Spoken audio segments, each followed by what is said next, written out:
We at VMX Fitness are dedicated to fitness excellence and community engagement. Our mission is to inspire you and support all members and athletes to reach peak performance, which is why we have started this new episode and new session, Thrive On, which is just an extension of Thrive sessions that we have in-house. Today, we're bringing you an absolute powerhouse of an episode. We're bringing you not one, but two champions, Mr. and Mrs. East Africa bodybuilding competition that took place just this last Saturday at Sarit Center Expo Center. We have Philip Guya, who won the classic men's physique category and second place in the heavyweight category. And we have Caren Mulyanga, who won the female wellness category. Now, these legends didn't just wake up looking like superheroes with action figure bodies.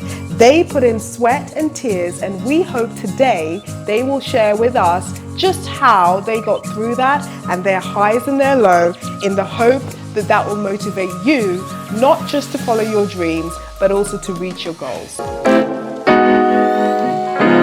Welcome, Caren Mulyanga. Thank you. Congratulations to you. I was so fortunate to be there on Saturday for the epic show. Thank you and so to much. watch you to get crowned as the female wellness champion. Yes. Mr. and Mrs. East Africa Bodybuilding Competition 2024.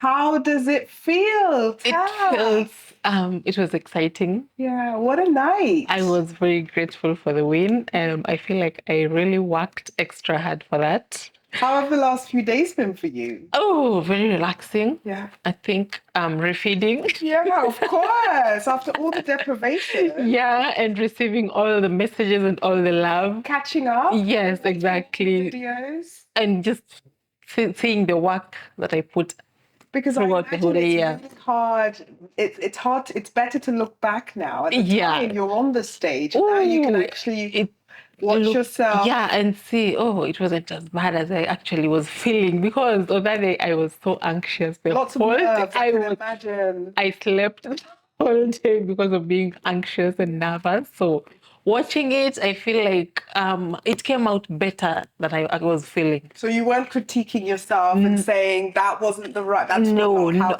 it looks, when I look back at the photos, the videos, everything, it looks so much better than I was actually envisioning it in my head. It looked so much better looking at it now.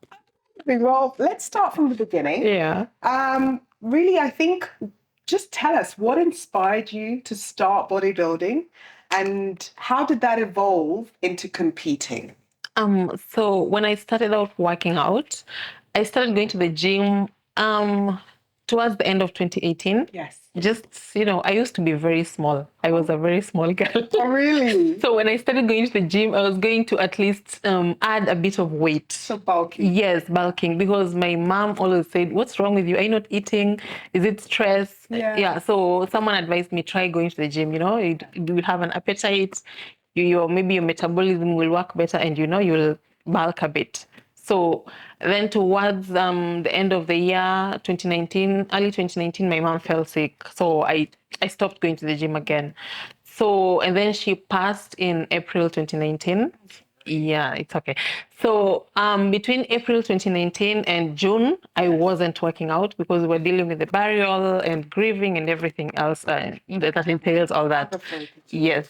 So in June now, I decided to go back to the gym because I needed just an outlet. Yes. For this time, I was going there just for me, my mental state, my well-being, my health, because after my mom passed, I don't think I got to mourn as much because I'm the firstborn. Yes, so my siblings, I had to be strong for my siblings and everyone else, the family, just everything. I was handling a lot of things during the burial. Yeah. So when I was going to the gym, I was just for mental well-being. Yes, exactly.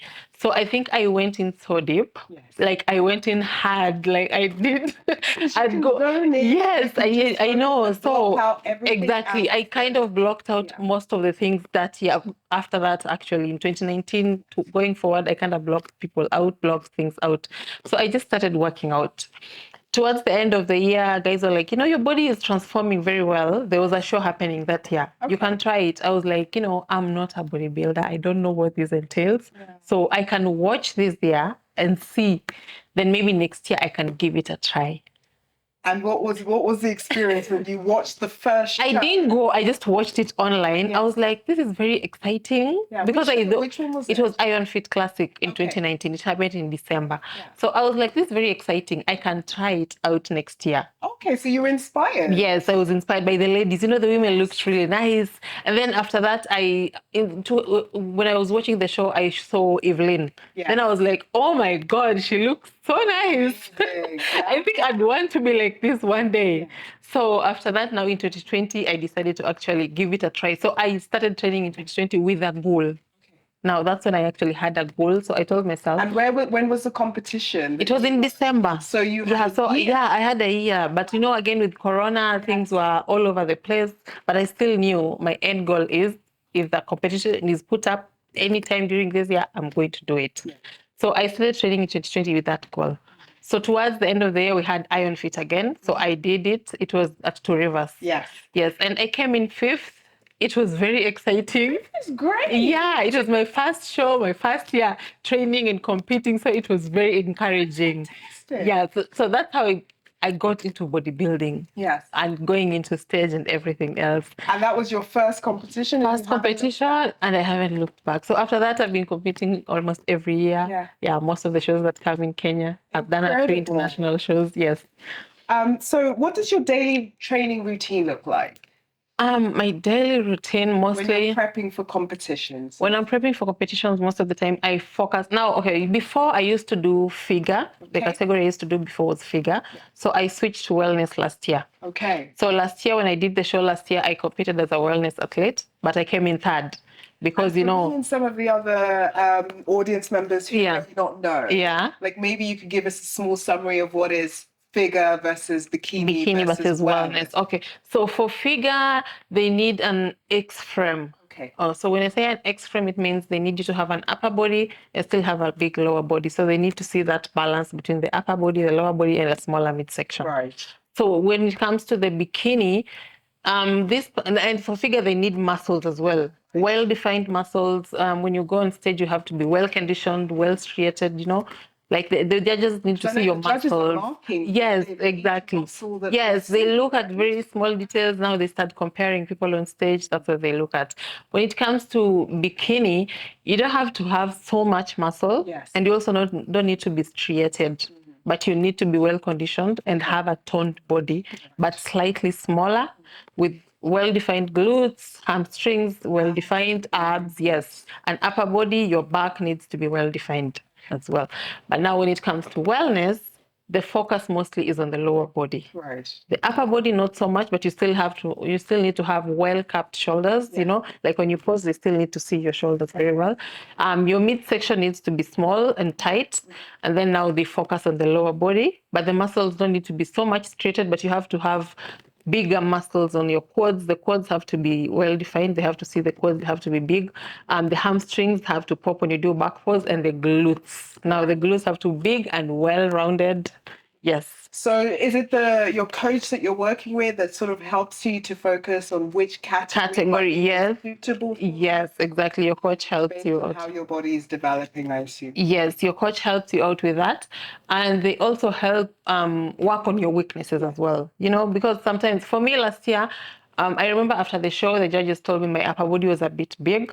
So I had to work on that. So this year, when I was working out, my main focus was building a bigger lower body than my upper body. Right. So your training routine was focused on lower body. I used to do 4 or 5 times a week leg days. Right. Everyone at the gym was asking, Caren, you never do anything else at the gym? You're always doing legs. And how did you manage? Because when I do 1 or 2 leg days, everyone keeps saying that. It's so painful. I feel like sometimes the way you said, when you set your mind to something, I think I went into the year telling myself, this year you need bigger legs. So that means you're going to have to die with 4 going up lower body days. And you will have to put up with whatever comes with it. The pain, the soreness, DOMS, everything, you have to put up with it. But at the same time, I also have to be very cautious. So I will do isolated leg days. So I'll focus on maybe quads, then glutes and hamstrings, then have a rest day, and then now quads again and glutes and hamstring. You know, that way at least you've given the muscles some time to rest, to recover, so that when you're doing it next, you're not sore. You might be sore, but not as sore as, you know, when you just do a full body leg day every day. So tell me, how do you stay disciplined? Because I think for so many of us and the people watching in the audience, it's really one of the biggest obstacles, discipline. Maybe tell us how you stay disciplined to help you achieve your goals in preparation for competition. So when it comes to bodybuilding, it's more of an inside. It has to come from within you. So you have to have something that is more than what I tell you, Yes. or more than what you tell me. You know, you can tell me you looked so nice. I feel like when you do it next year, you're going to do it. If I get to next year and I don't have it in me to push myself so hard, it might not work. Yeah. So for me, I'd say of course, myself, I want to do this for myself. I want it so bad. Yeah. So I push myself. But sometimes, you don't have that in you. So my siblings keep me going because I'm like, they need to see me win so they can know it's actually very possible. Yeah, so they can say, if she's come from here and now she's here and she's actually doing it, and we see how she struggles every day to make sure we're okay. Yeah. I feel like you need something that is bigger than you to keep you going. And you've touched upon this. What role do you think that mental strength has with your success? A very big one. Yes. Because you need a very strong mental strength. Because sometimes the diet gets to a point where you can't do it. Yeah. Like you wake up in the morning and you don't actually have the energy to get out of bed. So you actually have to talk to yourself and tell yourself, you know what, we started this. Psych yourself up. We have to finish it. Yeah. We have to see it to the end. Yeah. Because in that moment, there's no one who's going to tell you, get out of bed. Yeah. It's you, Because yes, you have a coach. For example, like for me, I work with my coach one-on-one, but we meet like 3 times a week. But she's not there at home. Exactly. Right? No. So they're not there at home. So whatever you're doing behind the scenes when they're not there, that is now the bodybuilding part. That's very important. Because whatever you're doing when everyone else is watching, maybe you're doing it just to impress them. Yeah. So whatever you do outside of everyone else, when you're making your meals, you're not supposed to do. That is the mental strength. When you're told you're not supposed to have carbs today, that's strength to actually tell yourself, I'm not having carbs today. Exactly. Yeah. When you've been told today you're having 10 grams of carbs, that you're making sure it is actually 10 grams on that plate. Not 11. Not 11. Not 12.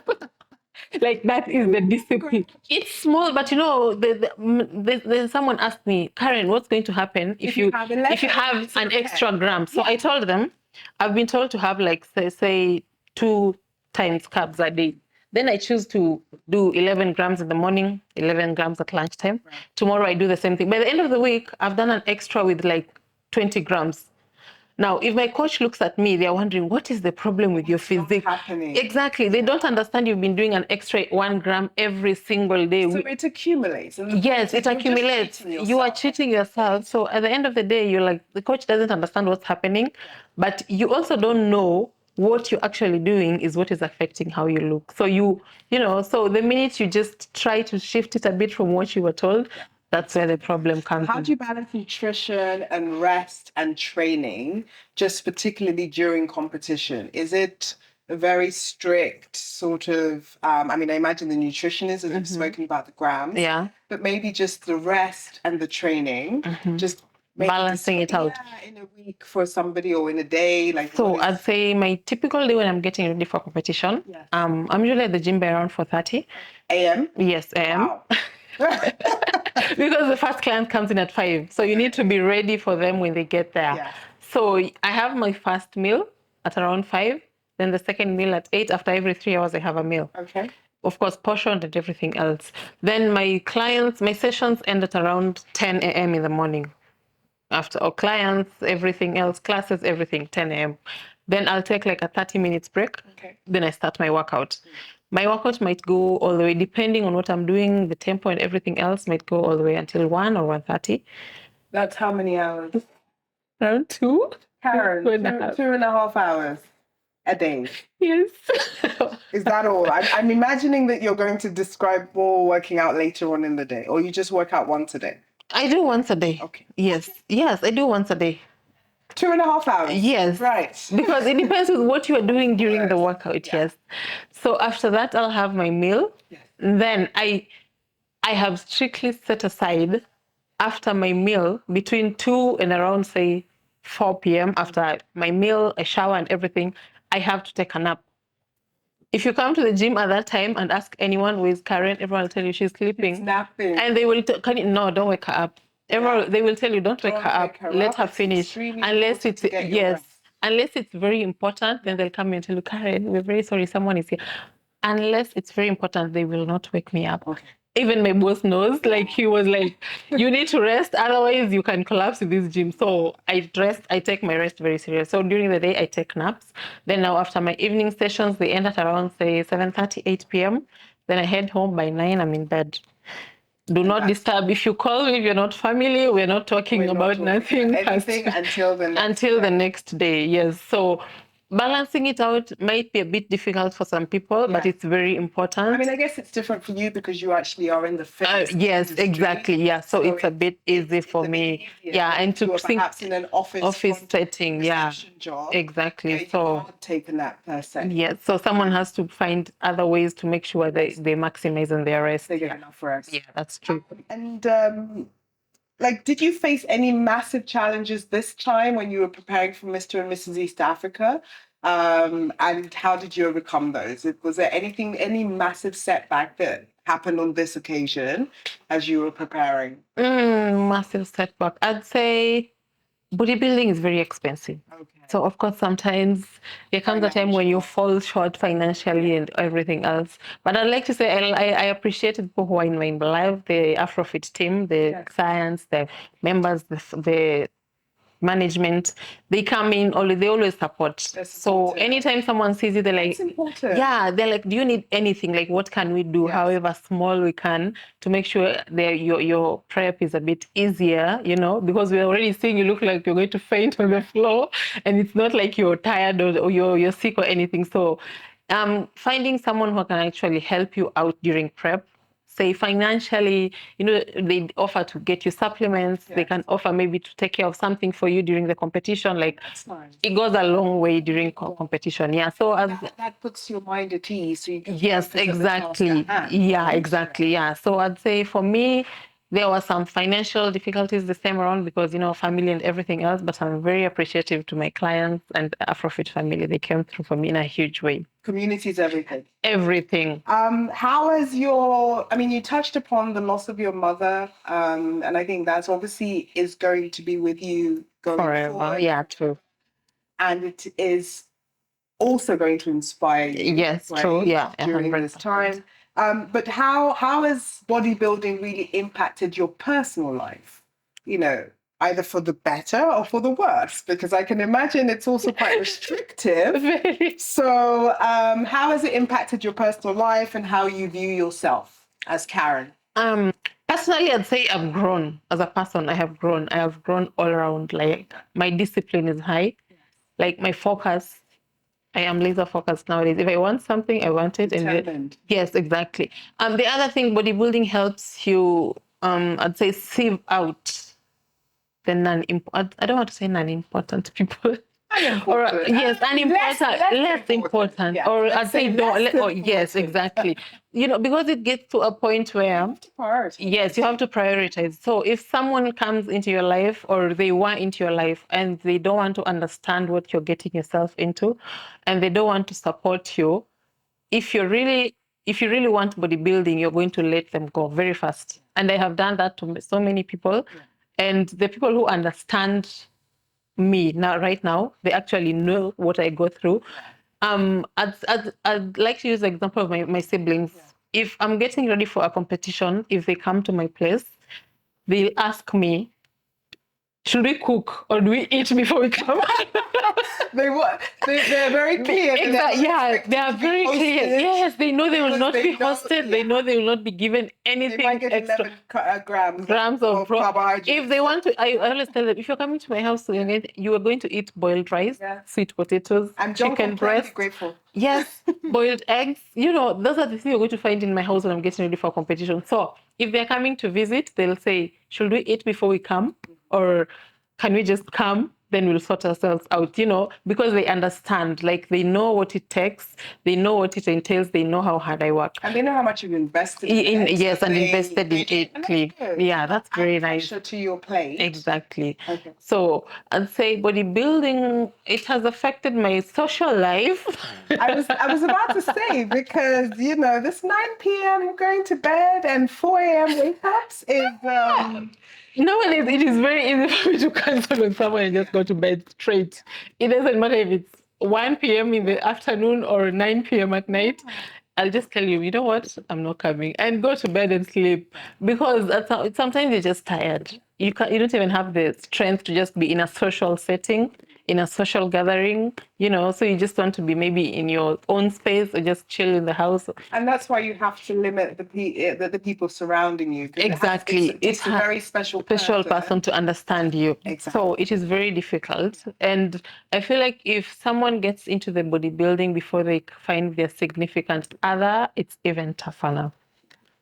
Because if they have to understand, weighing the options, it's very hard for someone to, and it's getting someone who is outside the bodybuilding industry to come in and you start explaining to them, have them learn, have them understand. It's very difficult. So you have to focus in the bodybuilding. You have to focus in the bodybuilding community. But so for someone starting out on their bodybuilding training or strength training, what advice would you give a newcomer in the field? Like just not necessarily what their program should be, but just any little bit of tidbit of advice that you think is important if there's anybody out there watching who is considering joining. I'd say pace yourself. Yes. When you're getting in, start slowly. Pace yourself. If you want to, just get into the fitness, just for the lifestyle. Yes. You can do it very slowly. You can do it gradually. Just grow slowly, step by step. Don't rush into it. Don't go into it too hard. You might crash. Yeah. Try to get people who understand the fitness by itself, someone who can actually give you the right advice, someone who will help you with your nutrition, with your program, with everything as you go by. If someone wants to get into bodybuilding, brace yourself. Get ready. It is very fun. It is very entertaining. Bodybuilding, like the minute you step on stage, you feel like, oh my goodness, this was all worth it. Yes. Every step, everything I went through, every craving, every bit of deprivation, everything, you're like, it was worth it. But the process is not easy. I cannot lie to someone, the process is easy, especially as a woman. It gets very difficult. It affects your entire system. It will affect your reproductive system. It will affect your menstrual cycle. It will affect your mood. It will affect your body. Sometimes pimples and everything will pop up when you have too much protein. Like, it takes so much. And at the same time, the community around you, if they do not understand the sport, if you go in as a woman, they will definitely discourage you. But there's definitely a side to strength training that is massively being encouraged. Yes, exactly. I think there's a massive misunderstanding that strength training is just for men, or it makes you look manly. So yes. For an audience member watching, you would still encourage strength training despite the fact that you're just, saying that bodybuilding affects your whole system. Strength training might actually support your whole system. Strength training supports the whole system. Strength training in itself, when you just come in for a lifestyle, because when you come in to do it as a lifestyle, you're going to still be eating in a very healthy way, which means you're going to be balancing it out. The issue with bodybuilding is we do a deficit, but we're still training. It's extreme. Right? Very extreme. Yes, exactly. And it's just for a period of time. Exactly. Yes. But when you're doing it for a lifestyle, it's completely different. It's actually very healthy for you to do it if you're doing it as a lifestyle, because it will help balance out your hormones. It will help reverse so many things. It will help with your health problems. If you have diabetes, if you have high blood pressure, if you have, it helps you with the women who are going towards menopause. It helps you with that as well. After giving birth, it will help you get back to, your normal self, get back your confidence, like when you get into bodybuilding as a lifestyle, into strength training, as a lifestyle, it is very, very healthy for a woman, very beneficial. Like I read or I heard about that suggests that you lose muscle after 40. Yes, You are losing muscle muscle at a certain at a certain percentage. I think it's percentage. 2 to So 4%, but I'm not sure. But it's per decade, which is, that's a huge amount. yes, it is. And But the more women that understand that, the better. exactly, How but important it is as you as you age. as you age, I mean, we can use the example of the women who did masters in the previous show. Yeah, I was amazed. They look They are all over fantastic, and 40. then They they said looked their very age. amazing. Like you cannot tell. You cannot look at those women and say they are over 40. Yeah. They look amazing. I mean, look at Evelyn. She is over 40 herself. Look at her. She looks so much better than, sorry to say, but some of the 20-year-olds right now Absolutely. because of strength training. Put bodybuilding aside, because of strength training.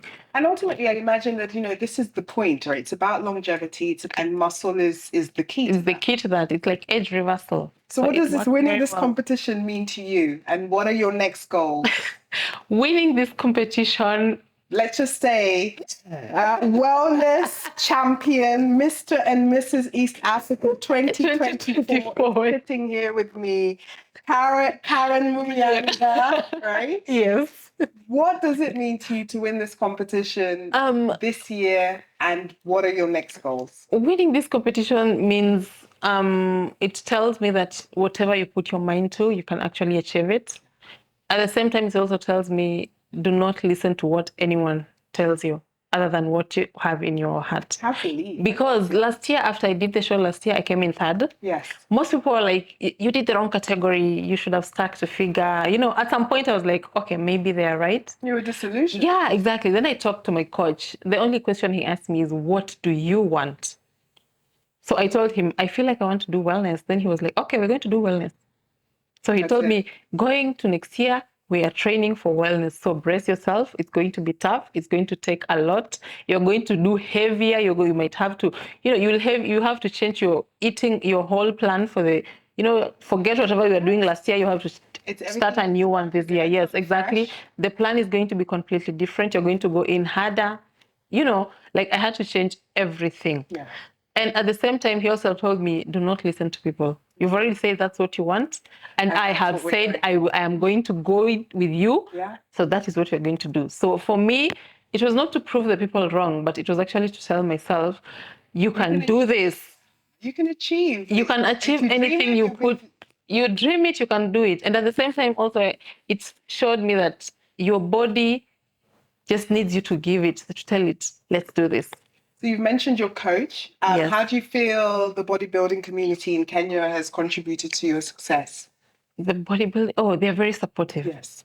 I'd say most people are very supportive. The community, the way people, audience members were, the numbers. Yes. The people that were there in the people industry. get excited to see bodybuilders. Like, some people usually say, this is not for me, I can't do it. But what you guys do, just seeing you people on stage, it gives me motivation. Yeah, some people say, I can't get there, but seeing you guys, I know I can work and get to where I want to be, not where you guys want to be. And you work in the fitness industry, yes. And a lot of the athletes that were competing also work in the yes, exactly, industry. Yeah. So and is that community a tight community? Do you think it's important to be part of some sort of community? It is important to be part of a community. It's very important. Yeah, because it gets to a point where, for example, if we decide to go to do an international show, like 4 people from Kenya, we're going to need each other when you get there. So if the community in Kenya is tight, if we go outside, we will support each other. But if we do it on an individual level, when you get outside, we're going to be, okay, Kenya. So everyone's going to be wondering, how are they from Kenya? I imagine will support you and encourage you when you don't have the yes, exactly. Yeah, true. Yes. While you're competing in Kenya. Yeah, true. So it's very important. Of course, we need to work on that coming together. Yes, and I think the bodybuilding community. This has showcased just how much there is an interest, but also how big the community is. Yes, how much it can grow. This is the 3rd edition. Yeah, I can't wait to see what the 4th edition will be like. I'm sure it's going to be bigger and better. Phenomenal, because this was very much. We were blown away. As I said, everyone was competition, and I was very impressed. I feel like even the judges were impressed because they were. I feel like they thought thought they're coming to an African country, Kenya, so they didn't Well, expect shout it out to to the look Mr. and Mrs. East Africa bodybuilding team. Incredible. And I think that, you know, it was worldwide. yeah. Oh, they set a standard so high. So any other competition that comes has to. This is it. After this, we has to expect keep everything else to be like over and above, right? exactly. Okay, so final question, and it's not really bodybuilding related, but I like to ask this to everybody that I want to sit with. Is there one skill that you wish that you had and why? And it could be anything. So we like to say this with my friend Lucy. So especially when you're getting ready for competition, you know, you get to a point where carrying this bottle of water is very heavy. Everything is difficult. Everything is just difficult. Moving your legs is difficult. So we keep telling yourself, I wish I would teleport. So you'd love to teleport? Yes, that's like, cool. I'm just like, poof, I'm in my bed. So you wouldn't have to. Poof, I'm at the gym. If you're suffering. You know? Yeah, you know, like I don't have to struggle with people or struggle with moving around. Yes, that would be so nice. Thank you. You're welcome. Thank you so much for your time. Thank you for sitting with us and sharing with us your journey. And huge, huge, huge congratulations. Thank you. I know it hasn't been easy, but we are so proud and we cannot wait to watch and see what the future holds for you. Yeah, Wish you all the best. Thank you so much. Yeah, everybody watch this space. Thank Caren you. Mulyanga. Thank you.